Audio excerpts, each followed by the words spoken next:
और उसको पता है कि सबसे ज्यादा पैसा बेरोजगारों से कमाया जा सकता है। आज मैं इस लड़की को बोलूं कि तेरे को सरकारी नौकरी दिला रहा हूं, कितना पैसा दे देगी, तो चाचा ताऊ फूफा सबसे उधार लेके 25 लाख तक दे देगी। सबसे महंगी अगर इस देश में कुछ हो गया ना तो वो नौकरी हो गई है सरकारी। आराम से बिक्री है, वो कोई भी मैं बोल दूं अभी 25 लाख दे दो, आप भीड़ लग जाएगी भाई साहब। वही हो रहा है, सबसे बढ़िया करप्शन है, सबसे बढ़िया कमाई का धंधा है। अब हर आदमी ज्ञान देगा तुम तो उस लायक नहीं हो, अगले साल ले लेना। लेकिन जिसका लास्ट अटेम्प्ट है वो क्या करे, जिसकी लास्ट होती है, जिसके सामने अंधेरा है, उसके दिल से पूछो।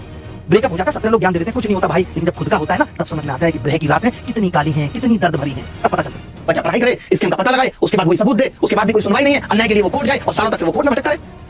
इसमें उलझ गई है उसकी पूरी जिंदगी। इन सब बातों पे चर्चा करने के लिए पिछले 7 साल में आप बताइए अगर किसी भी बड़े नेता ने इस पे जवाब दिया हो कि इतने एग्जाम कैसे लीक हो रहे हैं। आप देखिए इंडिया टुडे एजुकेशन डेस्क में देखिए जरा इसे 15 राज्यों में पिछले 7 साल की भर्ती और बोर्ड परीक्षाओं से बोर्ड के एग्जाम लीक हो रहे हैं। बेसिक एजुकेशन जो सिस्टम है वो तक इफेक्ट हो रहा है। कहां ध्यान है हमारी सरकारों का, जिनके कान पे जूतक नहीं रहती। ये एजुकेशन मिनिस्टर की एफर्ट है। इसका प्रधानमंत्री अगर बहुत स्ट्रिक्ट हो जाए और इस चीज पे एक बैठक बुलाने लगे, जैसे कोविड में मुख्यमंत्रियों की बैठक बुलाई जा रही थी और उनको ऑनलाइन बैठक बुला के जैसे वो YouTube चैनल पे हर चीज लाइव करते हैं और मुख्यमंत्रियों को जलील करे कि ये पेपर कैसे लीक हो गया, 7 दिन के अंदर जवाब चाहिए। लेकिन हमारे देश के रिसोर्सेज, हमारे देश का पैसा इन सब चीजों को सुधारने पे लग ही नहीं रहा है। हमें तो बस हर राज्य में अपनी सरकार बनानी है, ये हमारा प्राइमरी फोकस है। हमें क्या मतलब है कहीं पेपर लीक होता है नहीं होता। देश के युवा की किसको पड़ी है, ये तो बाहर रहकर तैयारी कर रहा है, बोर्ड का भी बहुत हिस्सा हमें नहीं मिलता है। सर यहाँ विद्यार्थी धर्म संकट में और हम तमाम धर्मों की बात कर रहे हैं कि हम इसे